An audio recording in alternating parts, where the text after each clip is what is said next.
Welcome to Democracy-ish. I'm Danielle Moody.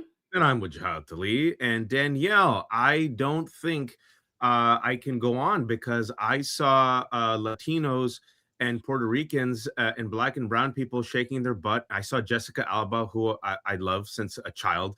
And I also saw I saw Benito, Bad Bunny, and I didn't hear English during the Super Bowl. So everything is over. And I think it's time. It's a wrap. I got to leave to another country. I don't know how I'll survive. I'm too sensitive. How about you? I'm good. And I just want to tell everybody that as I'm watching the Super Bowl, who is working and texting me at the same time? Wajahat Ali. And I'm like, sir, the Super Bowl is on. That's the exact quote. He goes, sir, watch the Super Bowl. Come back to me later. Super Bowl and leave me alone. That's an exact quote. I'm like, I got some good I got some good stuff for tomorrow. And I'm like, sir, it's the Super Bowl. I'm like 3 glasses of wine in. Anyway, so folks, we have a great show for you all today. We will talk about the Super Bowl. We will talk about all of the good cultural moments, what it means, what it signaled, what we thought was going to happen versus what did happen. And but before we do, we have a fantastic guest that Wajahat is going to introduce that is going to unpack a lot of the connections that we talked about on Friday with regard to Peter Thiel's web and how that intersects with Jeffrey Epstein's web and how that intersects with, world domination and the end of human existence and, the uplifting of sex traffickers, etc. So Waj, without further ado, please. Yeah, Dr. Nafeez Ahmed, I've known him for many years, and I'm going to give Nafeez a compliment. I've actually said this to his face. Nafeez is the guy who figures out the plot before anybody else. And in the opening 10 minutes of Bourne Identity, he's the one who tries to tell Jason Bourne or James Bond, this is a supervillain plot. I figured it out. In the 80s, he would have the floppy disk.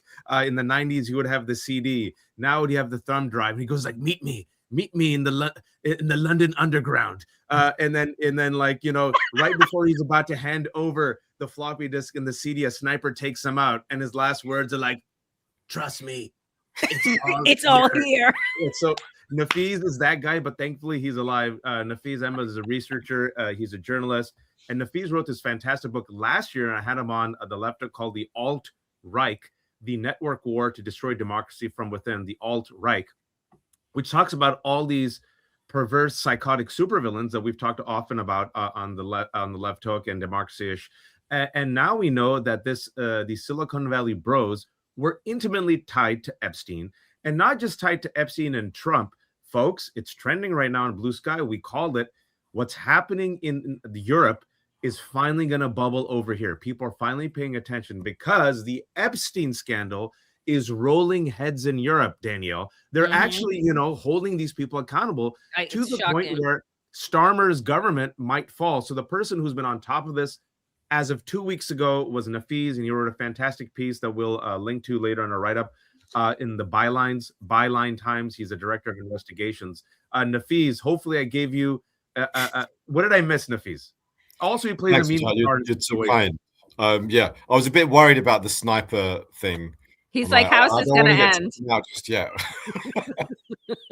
But, Nafeez, before we begin, we're going to talk about Epstein and Europe and Palantir, but what's common to us isn't common to everyone. Right? So let's just go step by step. You wrote this book called The Alt-Reich. Talk to us about this network, this broligarch network that exists that now we know is intimately tied to Epstein. Why'd you call it the Alt-Reich? Who's in it? What's their endgame? So the Alt-Reich is... it's a kind of, obviously, it's a play on the alt-right, which is that term, alternative right, neo-Nazi Richard Spencer, maybe about a decade ago or so, something like that, maybe a bit longer. He basically was like, we should rebrand the far right. Let's call ourselves the alternative right. Steve Bannon and those lot kind of ran with it. And of course, there's the Third Reich, which we all know about, which is what happened with Nazi Germany in the 1930s and so on and so forth. So that's why I blended the two, but not as just a play on words for its own sake to kind of be kooky and clever, but because the thing that really alarmed me the most when looking at the alternative right and how it's been evolving and kind of moving into the center ground, is that many of these folks are actually card-carrying Nazis. And I'm not saying the whole movement is Nazis, but some of the most powerful kind of networks in this network of networks are actually Nazis. And so my book traces the kind of evolution of this network as a global phenomenon. It starts in the 1930s. And there was a foundation called the Pioneer Fund, based in New York, which was in contact with kind of German eugenicists and Nazi scientists. And they had this kind of communication and stuff like that. And what's really disturbing about this whole story is that a story which starts in the 1930s and, you know, the terrible things that happened in Germany, and then many of those ideas kind of inspiring people in the United States, people who were upset with the existence of Black people, and the fact that Black people wanted to have civil rights and things like that. And they also didn't like Jews and all this kind of stuff. That same organization has continued to have this huge influence and a growing influence on the thinking of the right wing. And it started off as being a thinking of the far right, but increasingly it's become the center right. And, you know, it started off with funding papers, academic papers at universities in America on eugenics and the idea that there is a black and white IQ divide on racial grounds and things like that. And it evolved into those ideas then, which were very much grounded in this fundamentally Nazi ideology, then being repackaged and repackaged and repackaged and mainstreamed, and people wrote books about this stuff. People like Charles Murray came along, wrote The Bell Curve, you know, had a big Harvard flash. Yeah. And what I found was that even though many kind of mainstream conservatives would not kind of put their hand up and say, yeah, I love this, I believe this, I kept finding that they kept reading this stuff. They kept reading Charles Murray. They kept reading The Bell Curve. And you're finding his stuff cited in different think tanks and institutions. And then you're looking at the big conservative funders. And suddenly it's like, well, wait a minute. The same funder that was backing Charles Murray, like the Bradley Foundation, funds like all the mainstream conservative groups, and is also the one funding the insurrectionists who denied the 2020 elections, and they're also the ones who are funding Project 2025.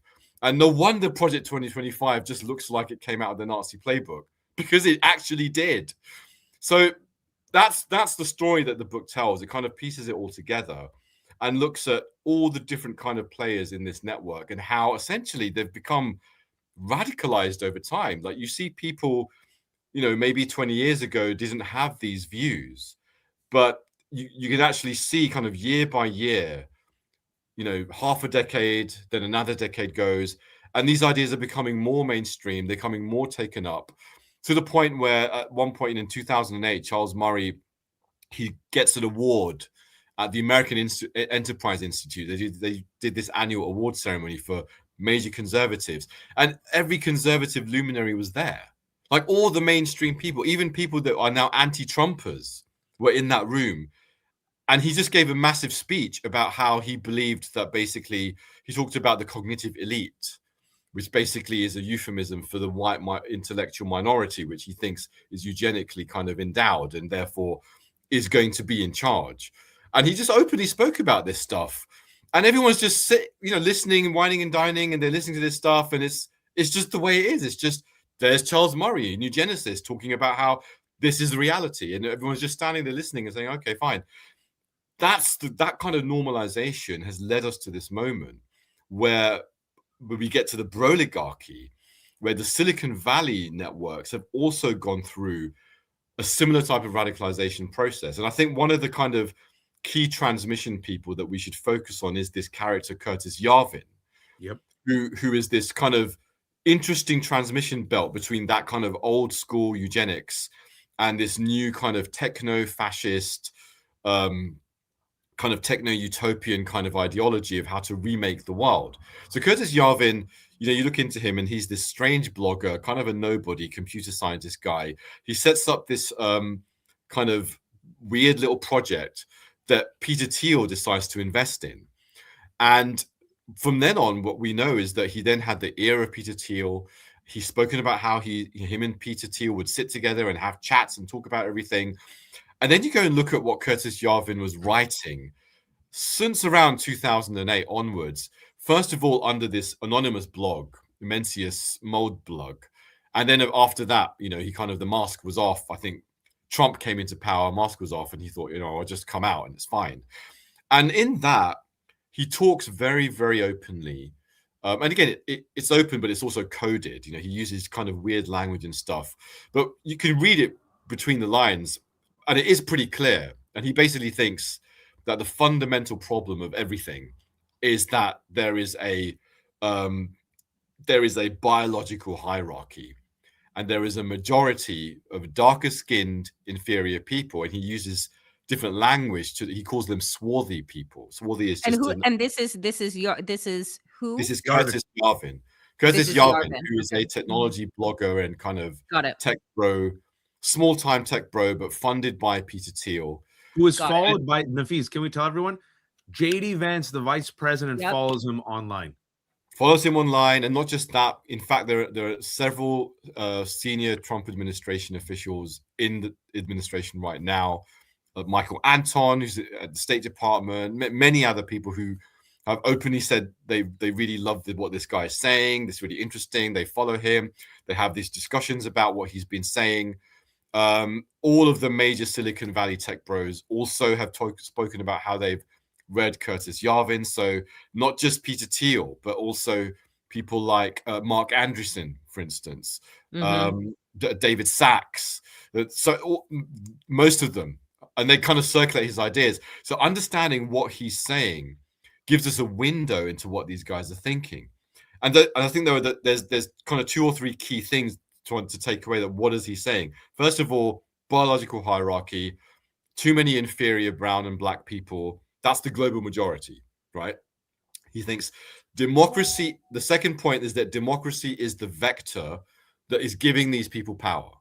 So that's why, as was the point, right? Like in modern democracy. I mean, it wasn't the founding fathers of this country's idea, right? Black people and women were still property. But as we move right into the 20th century, into the 21st century, this idea was that democracy was for and by all people, not just like this. So so what I'm hearing is that their issue with democracy is that it provides the people that they believe are inferior with too much power and access.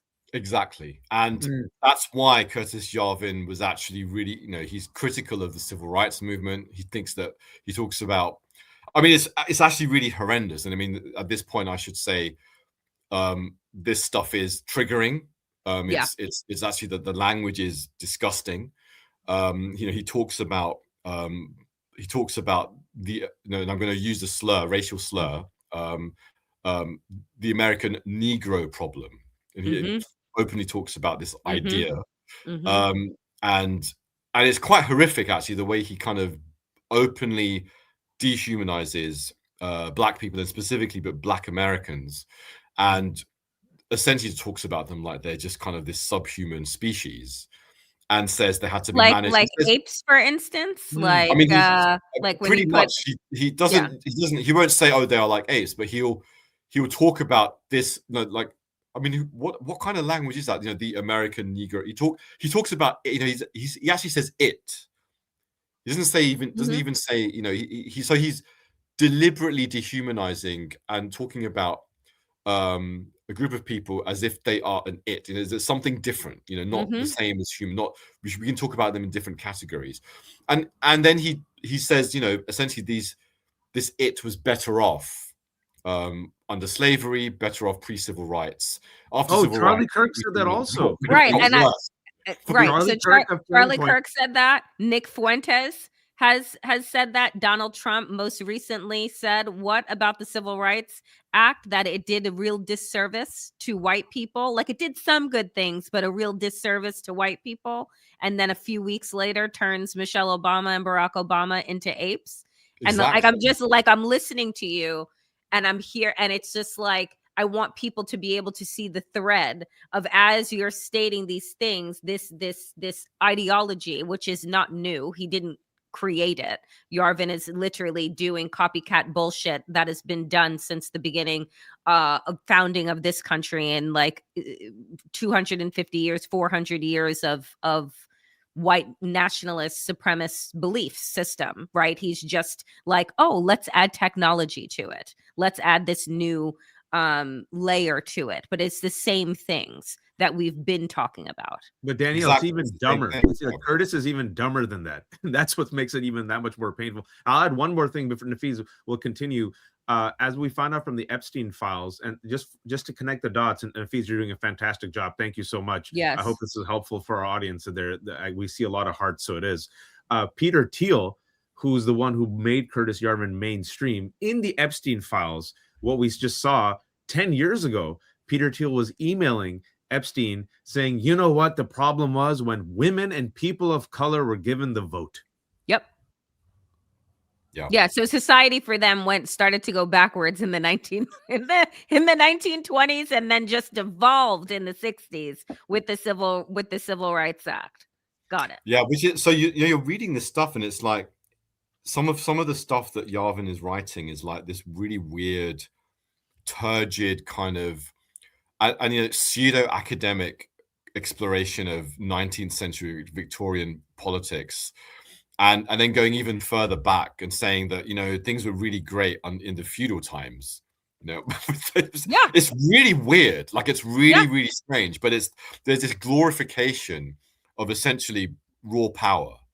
And the idea that there's been this trajectory of, again, the only reason you would believe something like this is if you fundamentally think, that biological racial hierarchies are real. Because then you think, oh, there's too many inferior groups of people now involved in politics, and that's what's bad. That's the problem, and so that's why it's not an accident. We're looking at some of this crazy stuff that Trump is doing.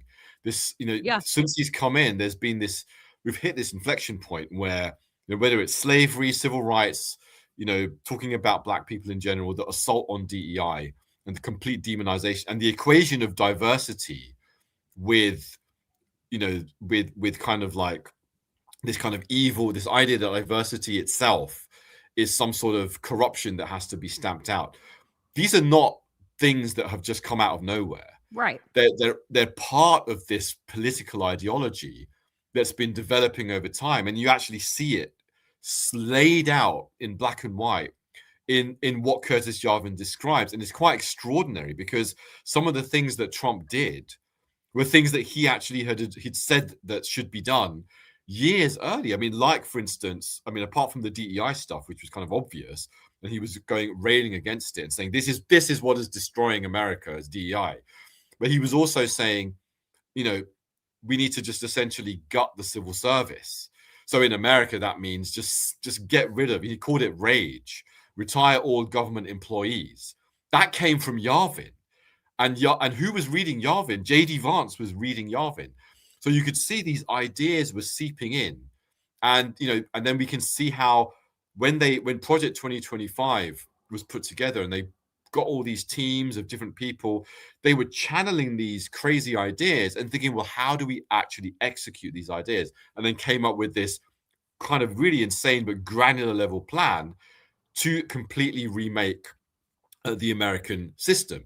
But I think the third thing that's really important is that apart from the fact that it's pretty clear that Curtis Yarvin actually wants, his whole thing is, we need to get rid of democracy. Democracy is a problem. And it's become a bit of an interesting fad. Like, Curtis Yarvin came over to the UK, he spoke at some kind of posh literary festivals, was interviewed by kind of liberals. And it was all a bit of a joke, this idea that Curtis Yarvin thinks we should bring the monarchy back. A lot of Brits thought that was quite funny because obviously we have a monarchy. No one really wants the monarchy to actually rule. We all know, the monarchy, they're kind of bit annoying. People have this, kind of conflict about why they're there. But they've got Curtis Yarvin talking about the monarchy. So it was a bit of a joke. But what they're not looking at is the whole broader program of what he's been saying. And he lays this out in kind of 2 essays that he wrote a few years ago, where he actually explicitly says, and he channels a lot of other ideologues on this, but he explicitly says that it's not just about one country. We need to essentially completely destroy national sovereignty all over the world and smash these democracies and replace them with something else. And what he calls that patchwork. And patchwork is a network of mini sovereignties, which are basically controlled by corporate oligarchs, people like Peter Thiel. And he lays it all out and says, you've got all these rich people with they kind of come in as shareholders of these sovereignties, and they run it without any kind of laws, kind of recognition of what. Yeah, I mean, they make the laws without regard for the residents' opinions. They decide what goes, and they have absolute power. And in his view, if you run everything on the basis of profit, then automatically you're going to avoid problems. Things will be naturally improved. So I think what's really interesting is that why is it that Silicon Valley kind of tech bros have been radicalized and kind of now absorbing this idea is because obviously we're looking at things that are going on in the world, whether it's energy issues, climate change, all this other stuff. The system that we have is breaking down. But what we're seeing is that these guys who are running the show, they're starting to realize that if you actually try to solve the system genuinely, it's a transformation. It's a transformation that fundamentally challenges their power. It challenges billionaire oligarchy. It challenges those structures of unaccountability. And they're starting to realize that we can't allow that to happen. Right. But so what do we do? So they've destroy everything. They've gone for this. Things are going to get bad. So what we should do is just literally grab as much as we can, smash and grab, and remake it the way we want to remake it. It's a Nafeez, to your point, I mean, just to connect the dots real quick, Danielle, and I'll give it to you. Yeah. But just so, because if what's common to us isn't common to everyone, we've been talking about this for a while. How does this connect to Epstein and Thiel and everything what we're watching? Is that Epstein, according to the latest dump about 15 years ago, literally said, I want a new world order, return to tribalism, right? Crash and destroy everything, remake it. He was looking into crypto. He was looking into online gaming. He was looking into right-wing culture. He tried to have a meeting with Putin.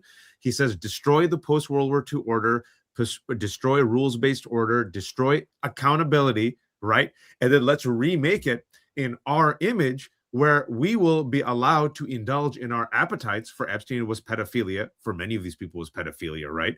But essentially, we could do everything we want. Crypto destabilizes the financial markets, right?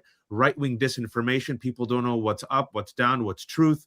Democracy, you make it unattractive. You replace it with the strong man, and voila. And then the person that met with Epstein again and again and again was Peter Thiel. And then we found out in 2015, Nafeez, I'm sure you saw this email that came out that Epstein bragged about the wild party that he had with Musk, Thiel, and Zuckerberg. Can you connect Epstein to this, the Reich? Yeah, absolutely. I mean, I think what's extraordinary with the Epstein files is the extent to which someone like Epstein was able to completely kind of embed himself in these networks. And I think what's become clear to me, and we've done some interesting stories on his connection to Silicon Valley and all of this stuff. And what's really interesting to me is the complete silence from a lot of these people about what was really going on. So let's just focus on Peter Thiel, right? Peter Thiel, as of about a year ago, was going around saying, Epstein didn't really know him, had no idea what his agenda was, blah, blah, blah, blah, blah. And then, going around giving speeches suggesting that talking about the Epstein problem and giving his view of what it means, and then talking about the Antichrist and other weird things. Now we're looking at the files. And in 2014, these guys were buddies. And it actually went further than that. But in 2014, we find Peter Thiel is having a really nice, chummy chat with Epstein about investment opportunities. And you can actually see that there's loads of familiarity here. These guys have been chatting for a while privately. They kind of seem to really know each other. You look at the context of these emails, and Jeffrey Epstein is talking to other people about how he knows Thiel, and Thiel knows him really well, and blah blah blah blah blah. And then you find that actually it's true. So in late 2014, there's this extraordinary exchange between Peter Thiel, his principals at a firm called Valor Ventures, which is a massive billion-dollar investment firm in kind of focusing on financial technology and disruptive technologies. It's made Thiel a lot of money, and it also made Epstein a lot of money. And in fact, his investments in Valor Ventures are the biggest kind of reason why Epstein's estate is now valued so high, like several hundred million. It's all due to Valor Ventures. So he had this in 2014. They're talking about let's do something together. So Peter Thiel emails his buddies at this venture firm, and he says, "Hey guys, you need to meet my friend Jeffrey Epstein. Let's hit it up." And he says, Epstein, we're looking at something like 10 or 20 million to drop in there. And Epstein's like, "Yeah, sounds cool, man." I'm paraphrasing, but it's like, yeah, 10, 20 million. What's that? Drop in the ocean. And then they arrange to meet at Epstein's house. So these two guys who work for Peter Thiel, they go and meet Epstein at his house in I think it's December 2014. And so why did I start looking into this particular thing? Mm-hmm. Is actually something else, right? Valor Ventures came to our attention because we stumbled upon an email conversation between Jeffrey Epstein, Ehud Barak. Now, in case people aren't aware, there's been a lot of great stories. Dropsite News has probably been doing some of the best work on this, but they basically exposed that Jeffrey Epstein was hanging out with the former Israeli prime minister and defense minister and intelligence chief Ehud Barak for several years on all sorts of crazy stuff. Geopolitics, intrigue, kind of helping Mossad do stuff in Syria.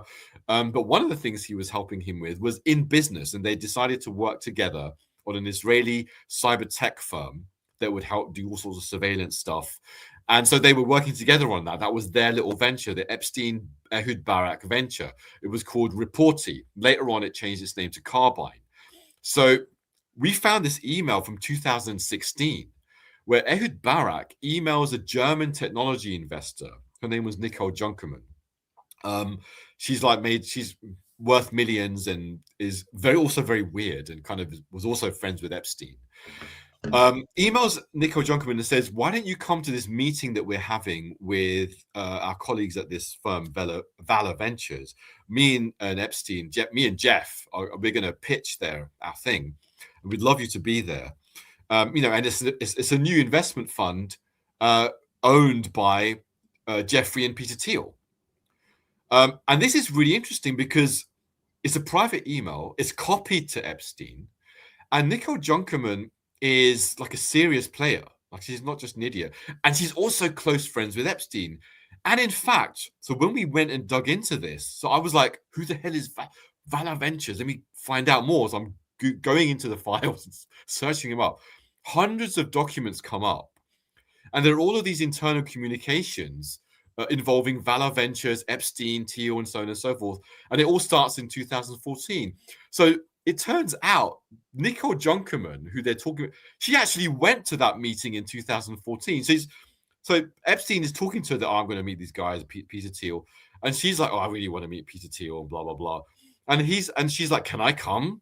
Can I come to this meeting in New York? And he's like, yeah, sure, come along. So she obviously goes to this thing. So she actually knows these guys. She knows who Valor Ventures is. So this is really strange, right? So we've now got this email from Ehud Barak, who's essentially Epstein's business partner. And they're going to pitch to Valor Ventures saying Peter Thiel and Epstein own this fund together.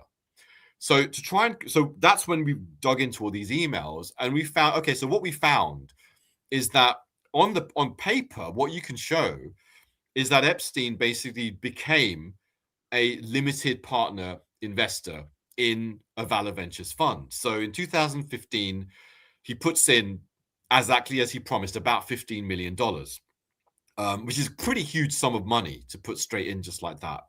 And it's kind of consistent with the idea that maybe he was an owner.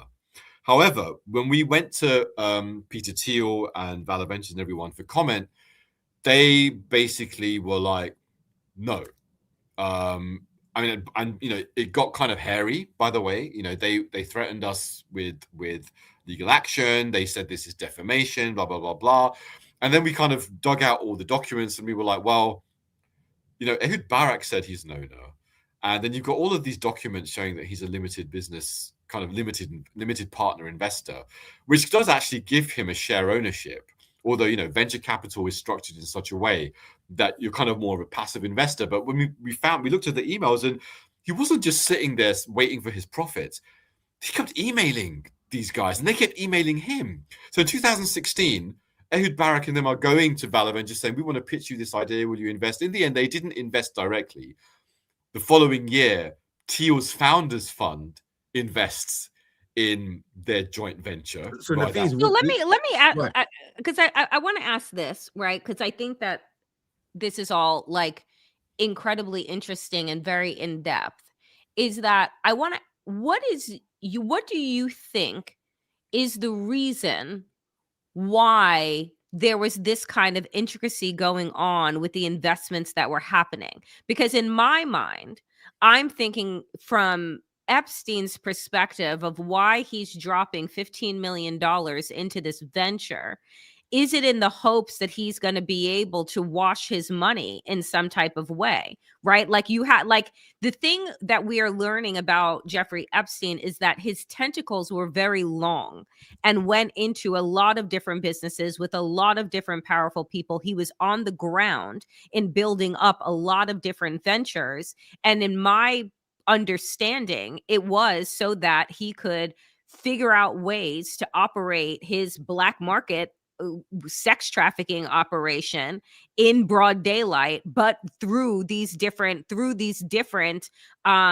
intricate businesses as other people who are not necessarily sex traffickers, but he's able to layer on top of what it is that they're doing. Am I right? Well, in Nafeez, before you say anything, I just want to add on to what you were saying, Danielle, is what Nafeez is telling us, and he wouldn't be telling us if he didn't have the documents, is that he wasn't a convicted pedophile, was in business with Ehud Barak and Peter Thiel. Right.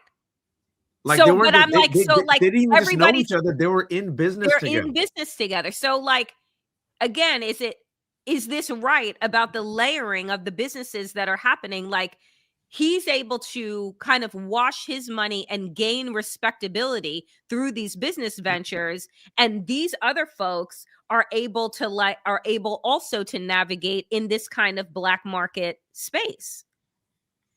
I mean, it's really, when you start looking into what was going on, it's really weird. I would say the things that become clear, and I think, Wajahat, when you mentioned the fact that these guys seem to share certain ideas, they were riffing off them. Peter Thiel was like, yeah, I hate democracy, people of color, blah, blah, blah, blah, blah, women, blah, blah, blah, and then kind of Epstein kind of seems to agree. And then also the same thing, destroy the world financial system, let's get in cryptocurrency, these kind of ties with rogue states like Russia or Israel.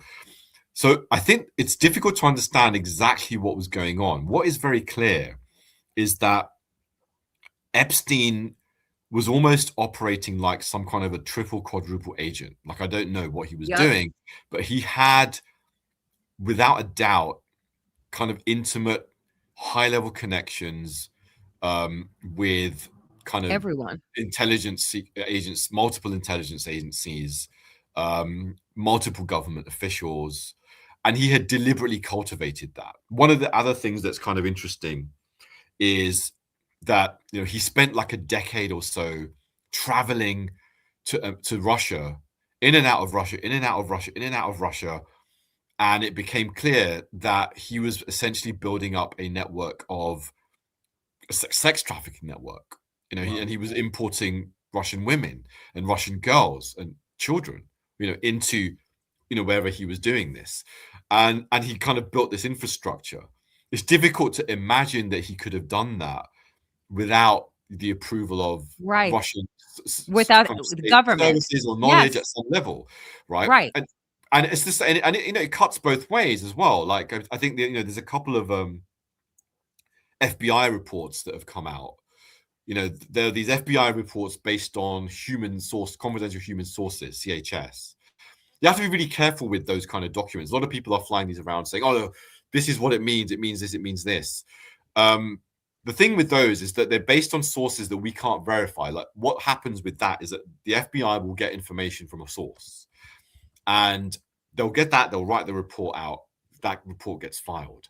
So we don't know exactly what the kind of veracity of some of those reports are. We've got to be careful. We can't just say, "Is an FBI report from this in the files? It must be true."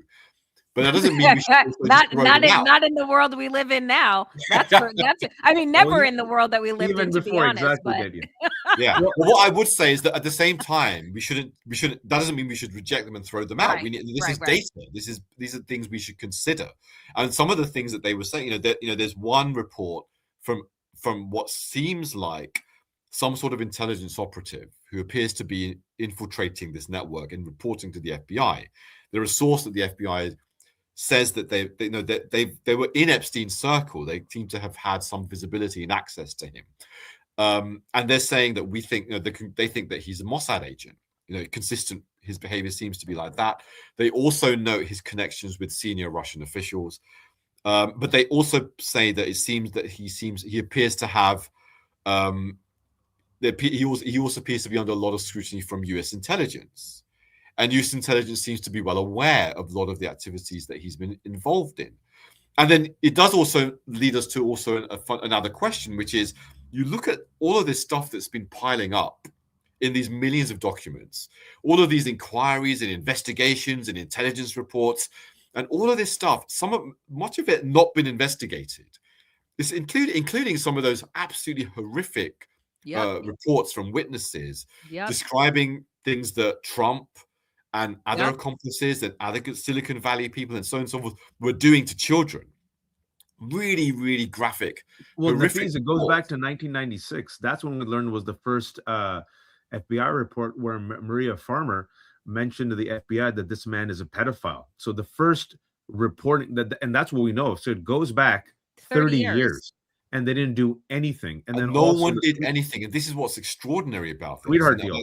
As much as this is clearly a bipartisan problem. This is not just, definitely guy in the White House right now is in the thick of it, but there's clearly a bipartisan problem that's been continuing from government to government. The people sitting on these investigations, sitting on these inquiries, nothing happening. And now, to add insult to injury, Donald Trump coming out and, the most horrific, there's a female journalist asking him a question about the victims. Caitlin and him saying to her, you should smile. Why aren't you smiling? And then saying, this is over. This story is finished. No one wants to investigate, but you have all of this, in a serious world. When you have allegations of this nature, the simple, normal response is you've got these things that have to be investigated. Right, but not if everyone. Guilty. We're not going to say you're guilty, but investigate. Everybody, but this is the thing, and I think that this is what is so fascinating about the research that you have done and the connections that you've been making, is the fact that what we have, as more and more information has come out just over the last year and a few months, is that everyone is complicit. Everyone is implicated. There isn't a nation state or a powerful person that is not an accomplice to this. And we're talking about 30 years worth of this information. I'm curious as to your thoughts, though. What happens in 2019 that this has been going on across multiple administrations in this country, across multiple administrations, different PMs in the UK, all of this is happening, right? And then somehow, for whatever reason, it comes to a crux in 2019 with the death of Jeffrey Epstein. And what happens that all of this has been running essentially like clockwork for 3 decades, that we reach this kind of fever pitch in 2019? Nafeez, before you answer that, can I just, to your point, Danielle, I just want to share this quote, and I know this quote, and then Nafeez, you take it away, just to show you the breadth of what Danielle was talking about and how it isn't just America, right? This quote, I'm sure it's gone viral in the UK. I know you've seen it, the LBC quote. And I just want to quote this woman. She actually said this. Lady Victoria Hervey, ex-girlfriend of former Prince Andrew, tells the LBC host, London's, I think what it's called, the British Conversation, right, that not being named in the Epstein files is an insult. If you're not in those files, you are a bit of a loser. That's an exact quote, Daniel. Oh, no, I have it. Yeah, it's extraordinary. And I think that's what you're looking at. I think what we're getting a glimpse of with these files is exactly that it wasn't just about Epstein. And I think that's what's starting to become clear. And that's what's so difficult about this, is that Epstein could not have done what he did without an entire infrastructure. And let's just look at this. Like, no one's been prosecuted. No one's been charged. You know, even when he did his, famously his plea deal. Now we know, we've been mining over what the hell happened with his plea deal.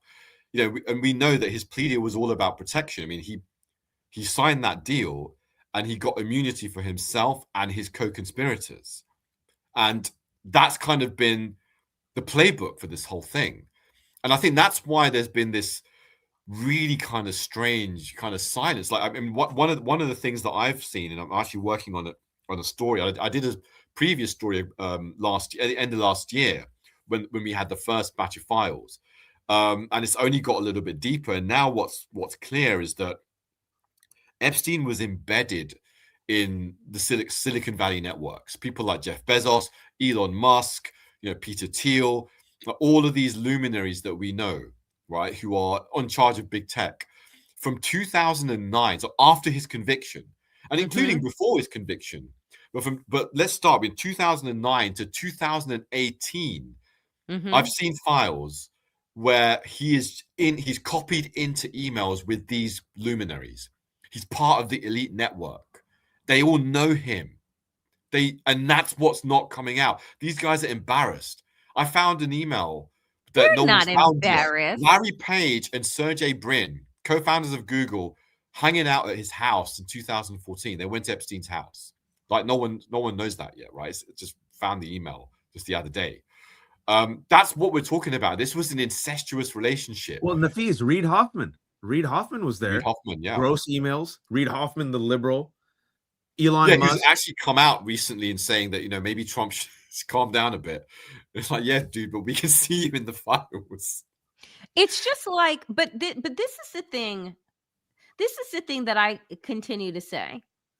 For some of them in the network, this is a smash and grab job, right? Which is to get as much money because they're so insatiable and so fucking greedy. Like that, for some of them, it's just about amassing.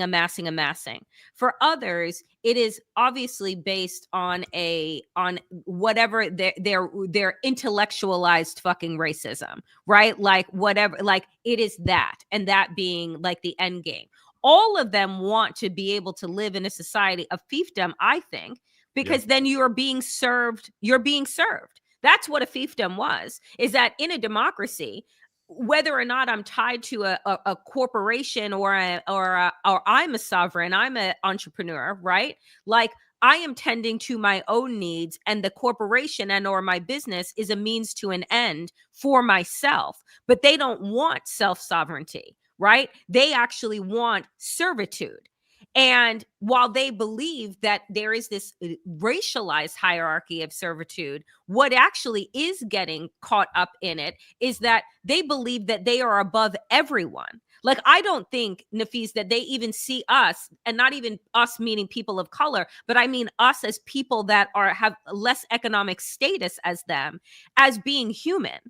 So when we're kind of looking at this conglomerate, right, of for my favorite word, fuckery, this conglomerate of fuckery, right? Like everyone has their vested interest, but at the core of it, it really is that they don't see us as human, and that they want to be able to run because they think that they are the, like, for some, they believe that they are the chosen people, right? Like this is emperor type shit, right? This is not, it's not. And I say that because I want people to understand, like, it is different tools and a different time, but it's the same empire, manifest destiny, colonized mentality of like who has the rightful, who is the rightful heir to the throne, and the throne now just being world power and domination. It's always been that, whether you sending out pirates and explorers or etc. So they're these, they see themselves, we see them as techno-fascists, but they really see themselves as the next iteration of explorer, right? And like, and that the people Colonizer, began colonizers, but they don't see themselves. You know what I'm saying? I'm saying we see them as colonizers because we're coming from it, from that framework. They see themselves as the new explorers, right? So don't trouble me with your laws. I know that I'm polluting, I know that I'm destroying X, Y, and Z, but like AI wash, like who cares if it wipes out humanity?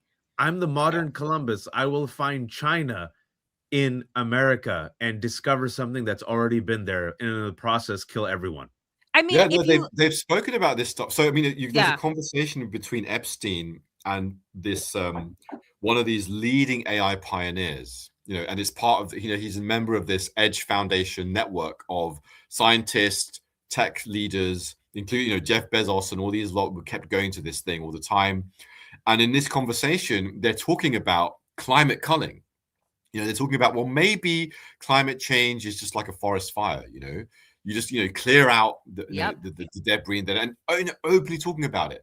And there's lots of other racialized stuff in there. But Epstein was basically channeling what you see with the Epstein files is almost like it's a glimpse of him. It's a little window, and it's not just about Epstein. That's the key thing. You realize that Epstein's actually a window into this elite that you're talking about, Danielle. It's everyone's getting obsessed with Epstein as the criminal, right? And in a way, that's what they want us to take away.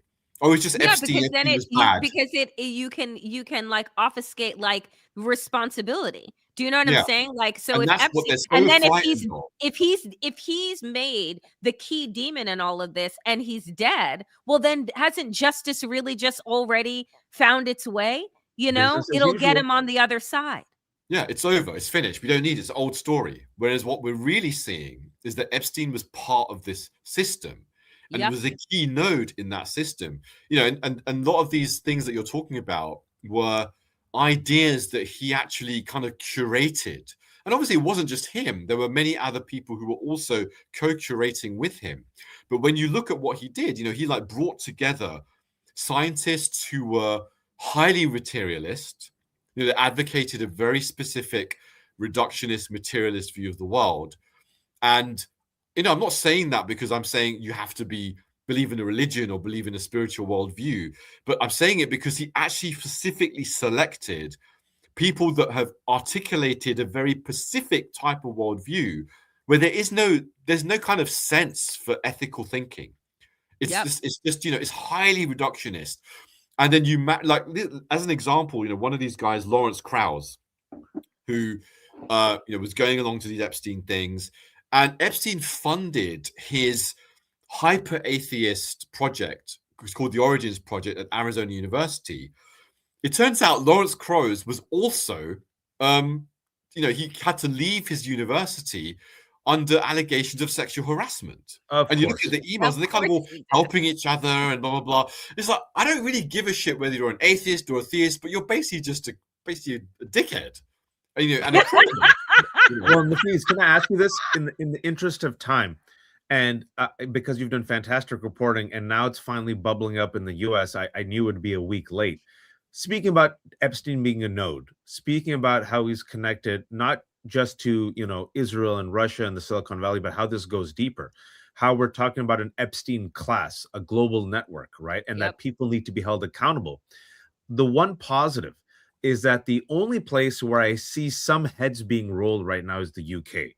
Mandelson, McSweeney, you'll explain these names to people. But talk to us about what's happening in UK, because I think it literally is a fantastic microcosm of everything you've said. The node, how it connects to powerful people, how it's not just Epstein, people must be held accountable, and the difference between Europe and how it's handling the Epstein files versus the absolute mouse farts in America, where there's nothing happening, no accountability, nada, it's not me, oh, he's dead, not me, oh, what, I'm in the files, I had no idea.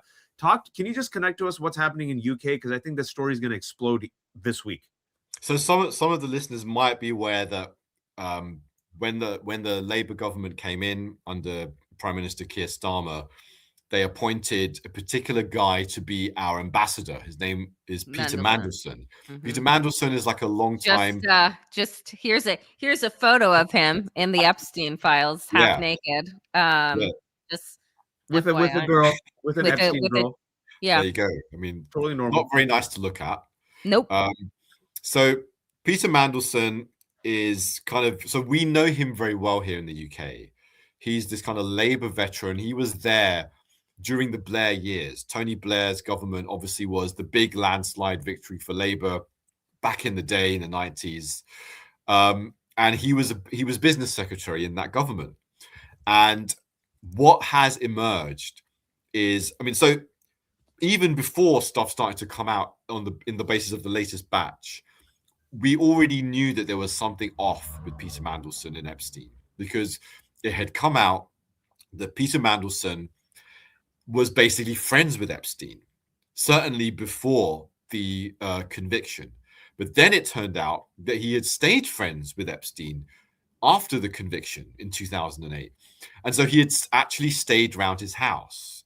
And this came out, was a scandal for years. And people were basically really upset.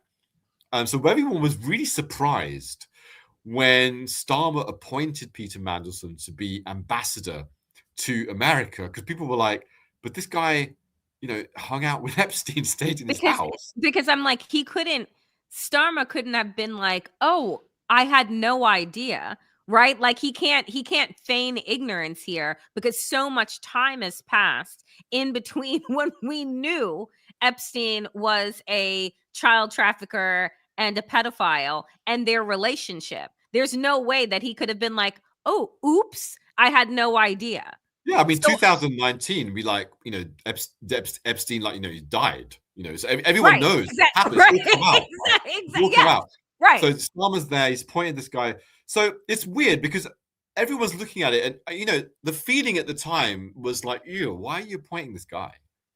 And he's come out, he's apologized and said, look, his thing was at the time was, I knew Epstein, but I was never close to him. And yeah, I stayed around his house, but that was a mistake. And I think the lesson here for everyone is really simple, actually. Stay at your own fucking house. If you stay at the house of a convicted pedophile, this says something about you. Yeah. That's really simple. It says something about you. Guaranteed something's going to come out about you.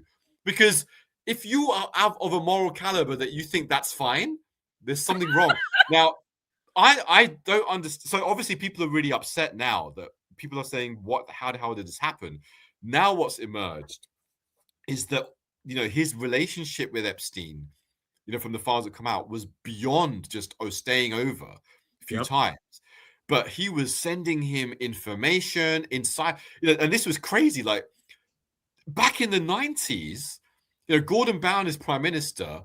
He's having problems in his government. And Peter Mandelson is sitting there emailing Epstein. We're like, what the hell? What's going on? I was a kid back then. I'm thinking, apart from you've ruined my recollection of history. But it's like, he's emailing, he's sending Epstein insider information about what's going to happen in the government. Wow. Epstein knew before everyone else that Gordon Brown was going to go. Epstein knew all about stuff that was going to happen, government policies that were going to be done on the economy that he could then take away and do insider trading on if he wanted to make profit. So there's now criminal investigation into what Peter Mandelson was sharing that was confidential government stuff with this convicted pedophile. So there's all of that. So that's all blown up. And on top of that, all this other detail about the depth of his relationship, the images that we've seen, which all show that multiple times he was there, hanging out, not fully clothed. What the hell was he doing? And then also turns out that there's receipts which show that he received money, his partner received money, tens of thousands of pounds from Epstein, years on after. It's astonishing. Nafeez, does Starmer, does he make it through this, or do you see him being forced to resign? I think we're seeing the end of the Starmer government. Yeah, right? Yeah, and it's a shame. In a way, it's a shame because I'm not a massive fan of Starmer. I think Starmer is basically there's so many problems with his government. McSweeney was kind of the epicenter of so many of those problems. But the funny thing about this is that of all the people, Starmer is probably the most cleanest when it comes to this issue. Like, he made a fundamental mistake. It's like we're comparing filthy to he's got nothing to do with this stuff, and he's gonna go. No, but Nafeez, this is crazy situation. Yeah. The latest New York Times just came out that labor is uniting around him and giving him an applause, and they're trying to batten down the hatches. Just came out 30 minutes ago in the New York Times. But didn't Starmer get caught up business-wise? Like, wasn't there a meeting at Palantir's that was set up through Mandelson? So here's the thing. Mandelson didn't just sit there and send stuff to Epstein. He also facilitated the entry of Epstein's business partner, Peter Thiel, into the UK at scale. So we all know Peter Thiel is basically like, he is the actual Antichrist and he's taking over the world. And Palantir is his all-seeing Antichrist eye, which he's doing that with. Palantir is, for nerds, Palantir is the all-seeing stone from Lord of the Rings. Yes. So he names all his companies things from. He takes the bad things in Lord of the Rings, then he names his companies after them. You can't make it up. So Palantir is actually that all-seeing eye. So he might actually be, for the Muslims, he might actually be the Dajjal, the one-eyed Dajjal. Maybe it's him. Just putting that out there. Maybe we should do some research, look at the hadith, and our Jewish and Christian colleague can also get involved, and we can do some research. Maybe we'll find something out, but we can tell the world. That's half a joke. Only half a joke. But so Palantir now has some. I mean, there was a study by. Honestly, there was a really great story by our colleague Carol Cadwallader, brilliant British journalist. She exposed something like $600 billion worth of contracts. Someone else exposed is actually 600 million worth of contracts, and someone else exposed is nearly $1 billion. Like, it's like 900 million. So there's nearly $1 billion worth of contracts with the UK government, and these are all highly sensitive. National security, the Ministry of Defense. Well, this is even our nuclear arsenal. Palantir has access to. This is the map that we showed on Friday that has Peter Thiel in the middle. And it goes through Washington, D.C., Silicon Valley, and the UK, and all of the tentacles. So it's like when you layer Epstein's web on top of Peter Thiel's web, it's like this superimposition of monster. Do you know what I mean? Like, it's Daniel, I'd add Israel and Russian intelligence. And Russia. And Peter Mandelson, this guy who's right at the bottom there in the middle, he's the one that essentially, through his lobbying firm called Global Counsel, Palantir was his client since around 2018, I think. And so he essentially facilitated Palantir to come in. And one of the instrumental inflection points for Palantir was this pivotal meeting where Keir Starmer goes to America, and he meets Trump and all this stuff. But along the way, he goes to the Palantir offices and he meets Peter Thiel and he meets all these people. So that's all organized by Peter Mandelson. So now we know that Peter Mandelson has gone, and it's been like, we shouldn't have done this. Why are we having an Epstein accomplice, in government? It doesn't make sense. So they had to go. Then they realized, well, wait a minute, who is it that advised Peter Mandelson in the first place? Who advised Keir Starmer and government that Peter Mandelson would be there? It was Morgan McSweeney. So Morgan McSweeney is Keir Starmer's chief of staff. He's also his kind of campaign brain. He's the guy that's been credited with leading the successful Labour landslide campaign that got Starmer where he is. So Morgan McSweeney now comes out and says, okay, I'm taking full responsibility. It was my idea. I'm the one that told government we should do this. I'm going to go. But of course, everyone's also wondering that, wait a minute, if Peter Mandelson's gone and then Morgan McSweeney's gone and Morgan McSweeney, he comes out and says, this was wrong. You're going to think, yeah, but who was the guy that appointed him? And who else was involved in that decision-making process? So, now the number 10 communications chief dude has also gone. So like the government's kind of like, so there's people are dropping like flies. So everyone is now wondering, like, when is Starmer going to go? Now, the only thing that's keeping Starmer there right now is that Labour internally, everyone's really upset. But at some point, I think they've kind of realized that, wait a minute, if Starmer just goes, this could also be the end for Labour, because we're back in the same stuff that we've saw last few years before with the Tory parties, where everyone just starts cannibalizing each other. It's like, oh, you're like this, you're like that. You've got the inter-party kind of conflict over the leader election and all that stuff. And they realize that this is just going to be more chaos. So I think they've thought, let's rally behind him and see if we can keep him there. That's literally what's happening right now. Folks, what's happening right now, based on what Nafeez is saying, I mean, literally today, is they're batting down the hatches. They gave him an applause. They're like, you're our guy. And they think they can satiate the masses with the head of McSweeney and Mandelson. I don't think so. But here's the thing. That if Starmer wanted to do more than satiate the masses, but actually deal with this thing, what he would have to do is put his hands up and say, you know what? We fucked up so badly that I'm going to rip this whole freaking thing down. I'm going to have a full public inquiry into Epstein and his relationship. I'm going to roll back. Well, I'm going to roll back Palantir's billion-dollar contracts with the UK government and get rid of all of those. It's a national security risk. I'm going to. He basically said, I'm going to go to town on the royal family and find out what the hell was going on over there. Yep. If he's serious about saving his job.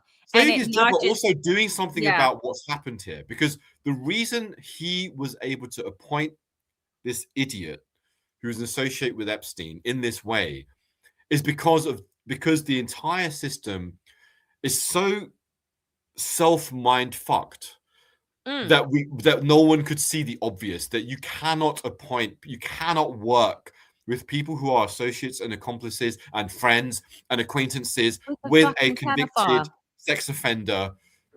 Just, you don't do that. And so we have this culture that's there. Now, if Starmer wanted to be serious about this, he would say, you know what? I've done some soul searching on this. And it's not just about me and my job. It's about everything.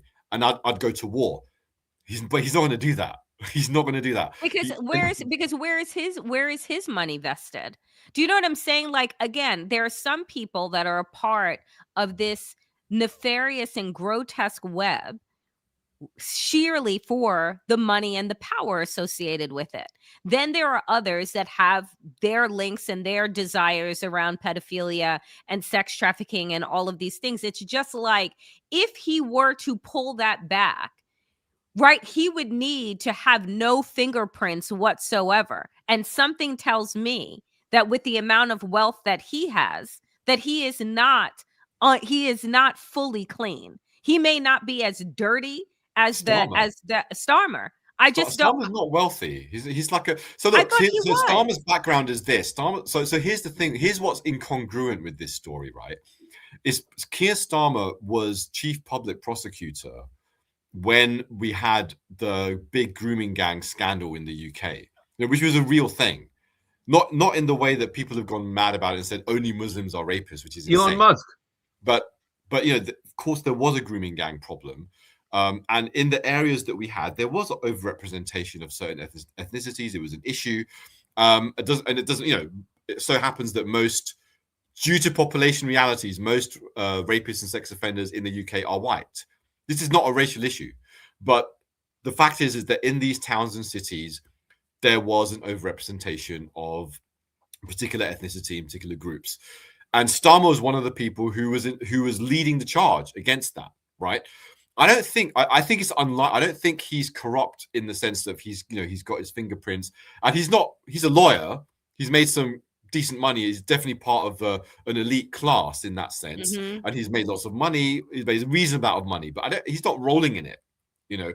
That's not. I don't think that basically he is part of the same networks that Epstein was moving in. That's what makes this whole situation even more slightly disappointing, because I think as a voter here, as a British voter, I would say people voted to try and have an alternative for the last 13 years of madness under the Conservative government, and what we've got instead is what we've seen instead is a government that, despite some of the things being okay, has revealed itself to be capitulating to power.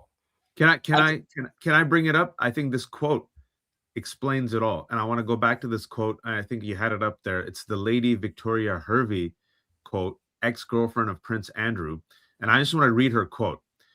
This is what she says. Give me 1 second. I have, and I actually have her saying it. But have? Okay, play it. Just play it, because I think this explains everything. Let's see if it'll play. It's so on the nose. It's so disgusting, Nafeez, but I appreciate her honesty, because it explains the Epstein class, a global network that is incestuous, blind to its own abuses, craven, willing to indulge in all its appetites. And folks, I want to repeat this. As Nafeez is saying all this for the past hour, thank you, Nafeez. We kept you a bit longer because it was so fascinating. We'll let you go in a minute, I promise. These people hung out with Epstein after he was a convicted pedophile, after he was a registered sex offender, and none of them cared. I could read the quote if you don't have her. No, I have it. I was just waiting.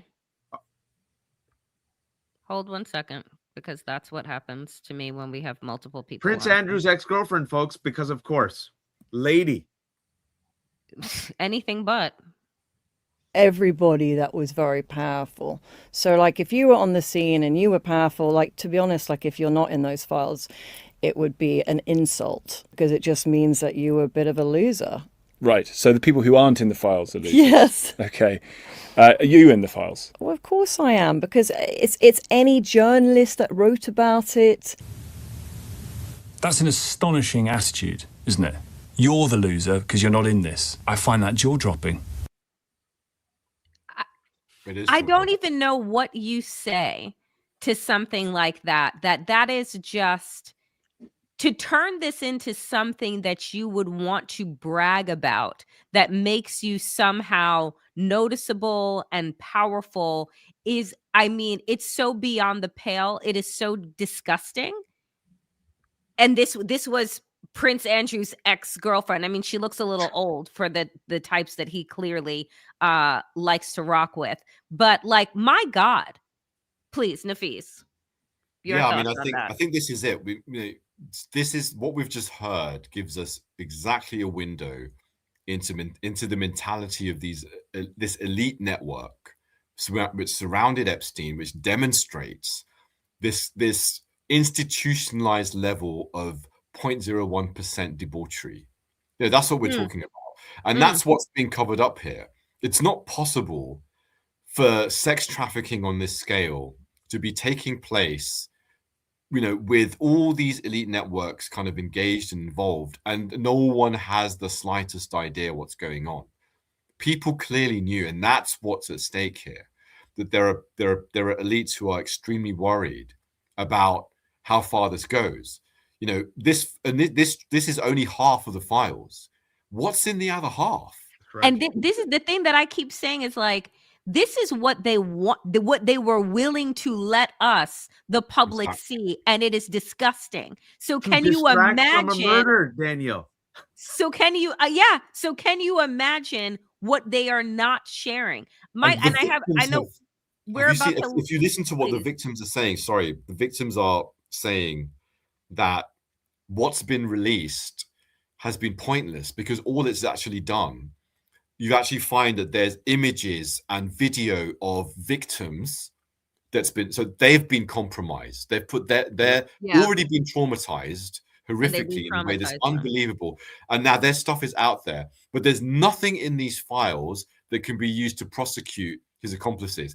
And they were hoping that these releases would help them, because obviously they've got no support. But they were hoping maybe from these files there'll be something that comes out that we can use in our legal cases to put these people in jail and get accountability. We've had completely the opposite.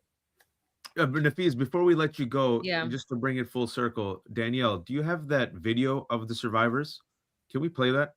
This was released during the This Super was Bowl. released during the Super Bowl. Yes. Let me see. 1 second. And Nafeez, as Danielle gets it, can you shamelessly promote yourself? And we kept you much longer than we promised, but Yeah. people have been asking how they Well, can if you're support you, how they interested can to- read you.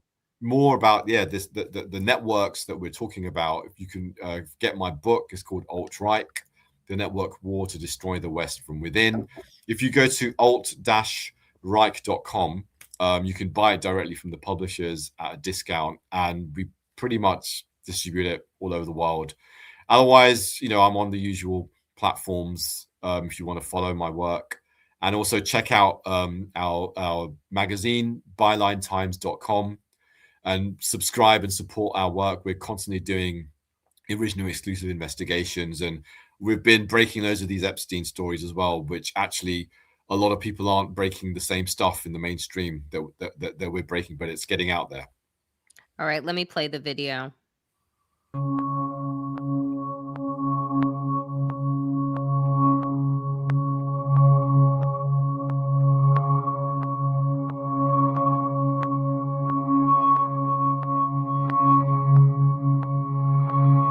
After years of being kept apart, we're standing together. Standing together. Because this girl deserves the truth. Because she deserves the truth. Because we all deserve the truth.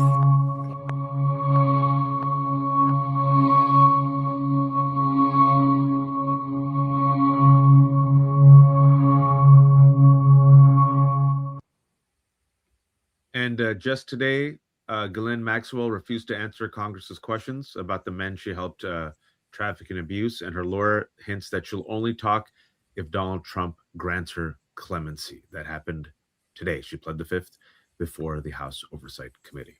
Thank you, Nafeez. We kept you much longer, bro. That was You're fantastic. awesome. Come back Thank you. anytime, man. Thank you so much. Salams to the family. And once we have this up, we'll link to your book and also the fantastic journalism you've been doing.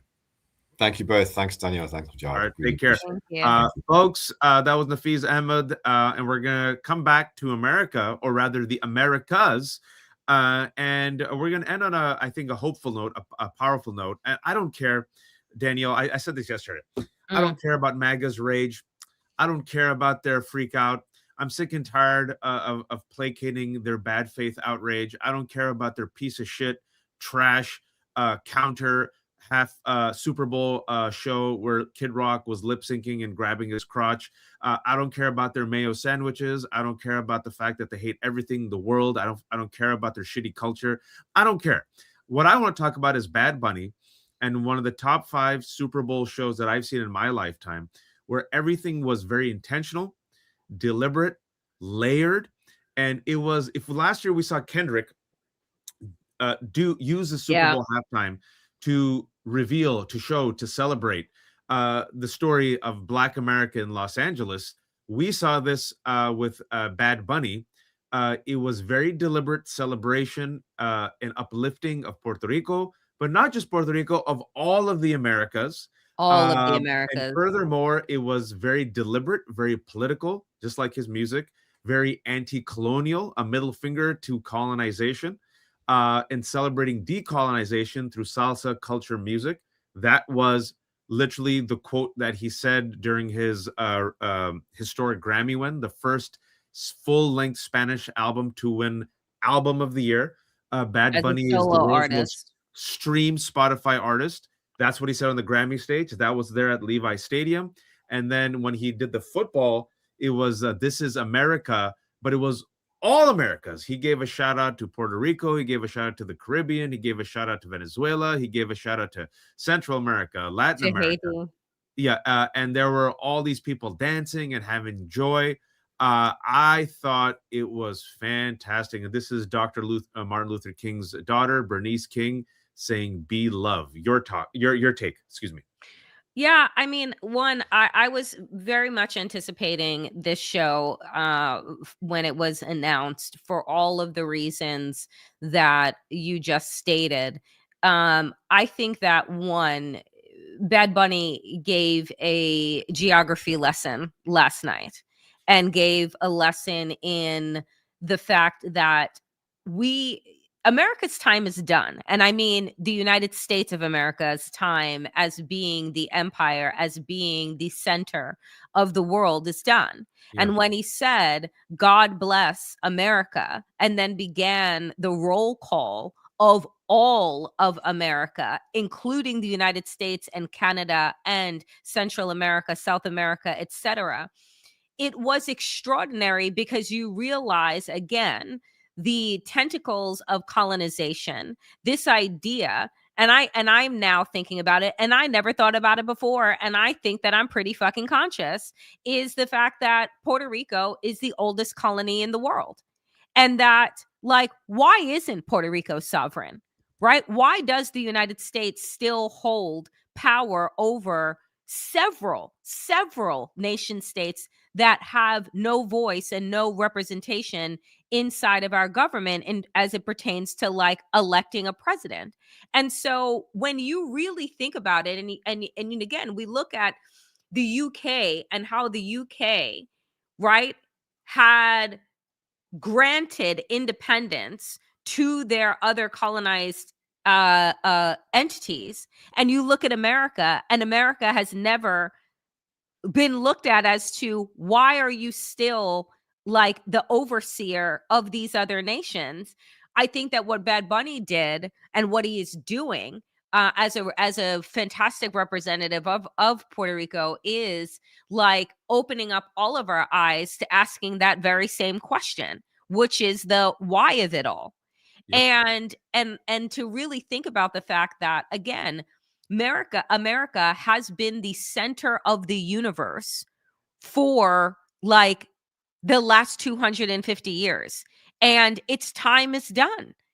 And in so many ways, in more ways than one, and in the fact that demographically, white people are in the minority globally, right? And that was the other thing that I took from the roll call rundown, which is that this whole, what Nafeez just walked us through, right? With like this intricate web and this and based in this white nationalist ideology is also in reaction. They are moving in reaction to the global demographic shift. Yep. Right? Like that we, people of color, right? Black people, people of color are the global majority, right? And if you have if you have democracy, then it means that, right, that these nations are going to begin to rise up, like, and everyone else's time has kind of reached its peak. So I thought it was extraordinary. I thought it was beautiful. Because of his Grammy win, like, I'm late to the party. I've listened to that album on repeat multiple times. And it is honestly, it is striking. And I was so proud. Proud is not even the right word. I thought that his display of unity, his message of love and humanity, was more important than any overt abolish ICE statement that he did make on the stage at the Grammys. That was even more powerful than that. But that is my interpretation. And also, I'm glad you brought it back to Epstein, because it's something we've been saying on Democracy-ish ever since we started. People thought we were crazy.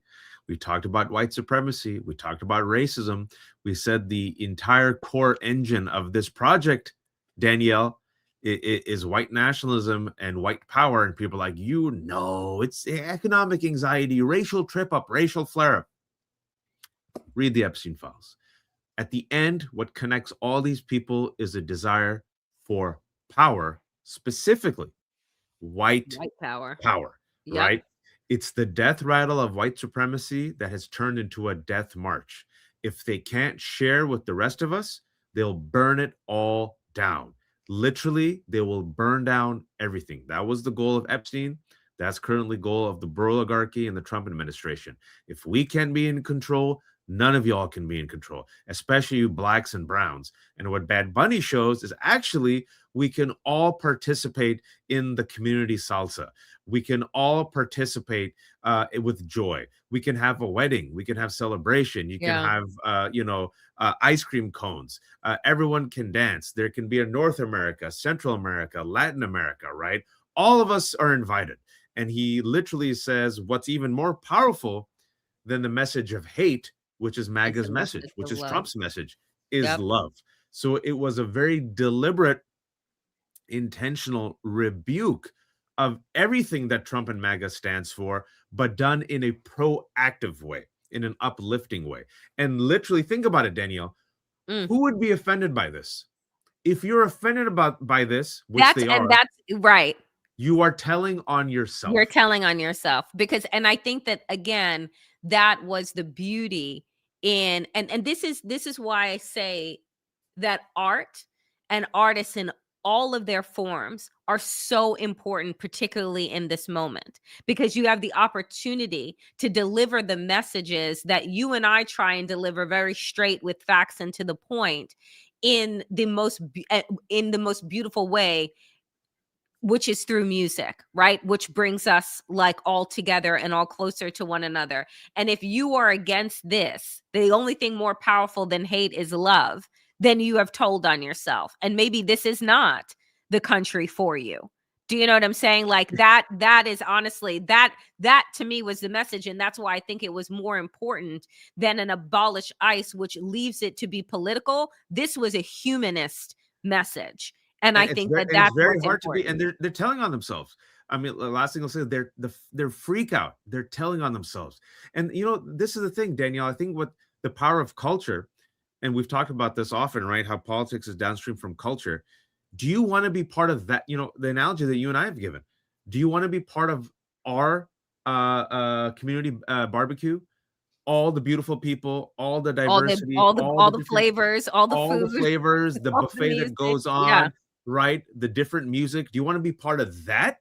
Or do you want to be part of this miserable culture of anger and rage and Megyn Kelly and Kid Rock, and they hate everything.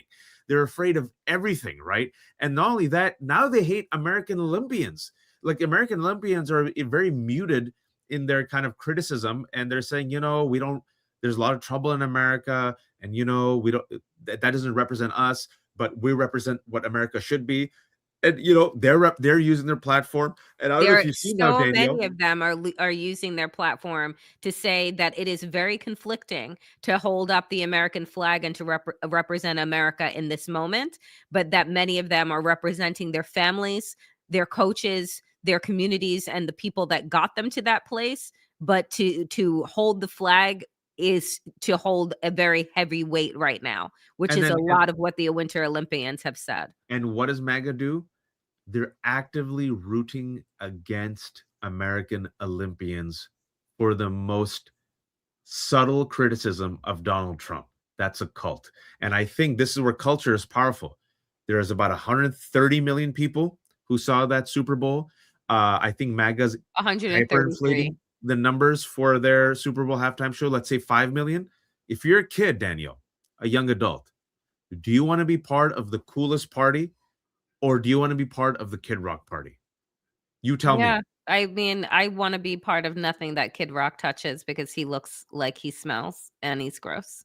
But like in all honesty, like he looks like slime. But no, 135, I think, million, because he beat Kendrick's viewing by I think 2 million. Wow. Bad Bunny drew in at the time. Kendrick Lamar last year was the biggest audience for similar reasons. People wanted to see what was going to be the message. And I think, the biggest joke that I saw watch as we close out today was that they're like, Kendrick's performance was in English and people still didn't fucking understand it. So they're like, so don't That's talk actually to me. a really good point. Yeah, I remember so don't talk to, right? We did a whole fucking rundown and breakdown of what Kendrick Lamar's symbolism and message was. was on Democracy-ish last year. We did it. And so when people said, like, why are you concerned about whether it's in Spanish or English? Because either way, like, it will go over a lot of fucking people's head anyway. But that's so funny because I remember we did that show and Yeah. I was watching social media and there were people like, you know what? I didn't understand it, but I dug the vibe. And then this year, the same thing goes, I don't think I understood a word, but that seemed like a lot of fun. Right. Yeah. And then you compare it to what that was, folks. That's what we've always said. I gave the analogy in this book. The book ends that way. I said, you know, join our multiracial, multicultural barbecue, right? It's more fun. It's more delicious. The women and the people are much better looking. Your kids will have a great time. There'll be pets. There'll be elders. That is the America that we want to create. That's the only way America can survive. There's no other way. There's no other way, folks. It's the most diverse country on earth. You either stretch and expand and include all of us. You don't have to agree with everyone. It's impossible. But you say, you know what? I might not agree with Danielle on a few things, but she has a right to live and thrive and live her life and enjoy her coffee. I might not agree with everything Waj is saying, but he has a right to drive his Honda Odyssey minivan. And, you know, I get to do my little salsa in the corner as well. Or do you want the monoculture of these pedophiles, these rapists, these eugenicists, these racists, these people with misery and cruelty in their hearts? And the last thing I'll say is, Danielle, think about it. They have everything. They have money, they're still not happy. They have all the women they want, they're still not happy. They have all the toys, they're still not happy. They have all the power, and they're still miserable because their soul is missing something. It's missing love, humanity, and compassion. So, yeah, you have two visions, folks. Look at the vision of the people who are miserable despite having everything, and look at a guy like Bad Bunny who came from very little, humble origins, now is the biggest streaming star, and then decides to use his platform to share with the world. Which one would you rather be? Yeah. You know, Danielle, promote yourself. Oh, yes, I will. Folks, I really thank you, Waj, for bringing Nafeez to Democracy-ish today. It was a really great, rich, eye-opening conversation that we got to have with him and got to bring to everybody in the Democracy-ish audience. Folks, I am back tonight at 5 p.m. Eastern with the Danielle Moody Show.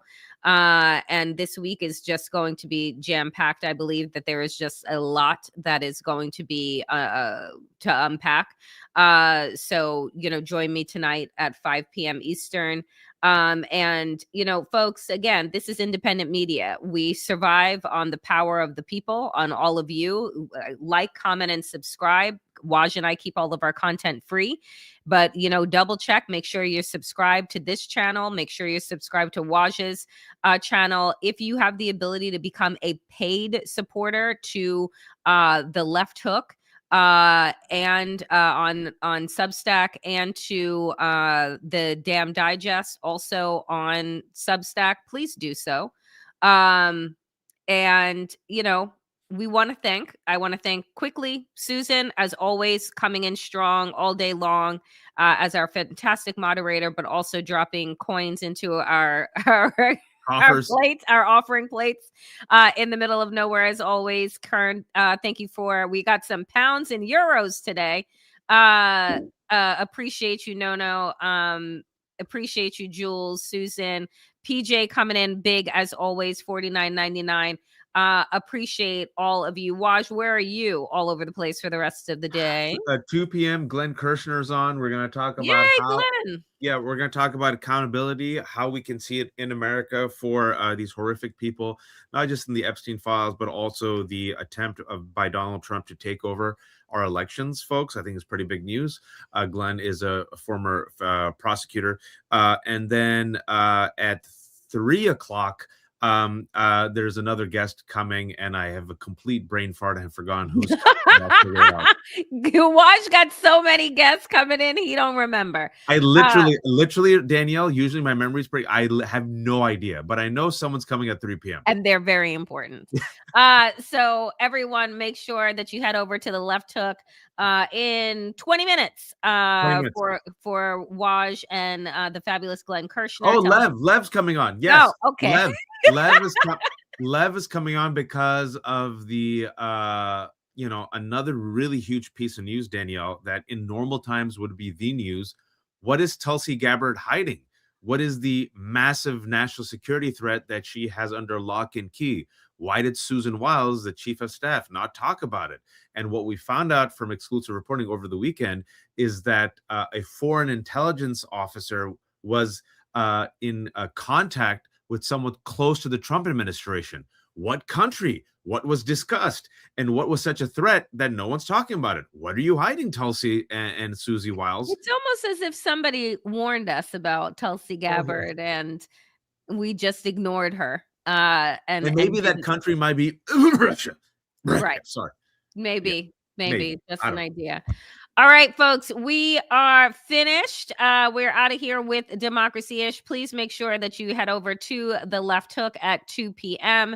and at 3 p.m. and come back over here at 5 p.m. Eastern for the Danielle Moody Show. We appreciate every single one of you. We're going to have a jam-packed week. I feel like lots is going to be happening.